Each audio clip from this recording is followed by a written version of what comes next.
అది బాల్ అది ఎక్కడి నుంచి వస్తుంది వచ్చు.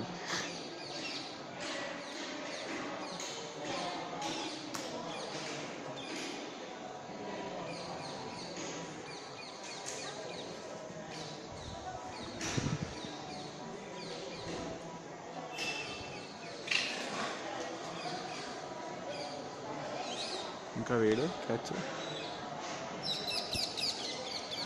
వావ్, మూడింటిని అలాగే వీడియో తీసా.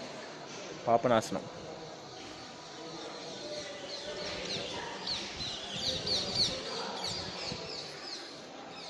పద బాబు.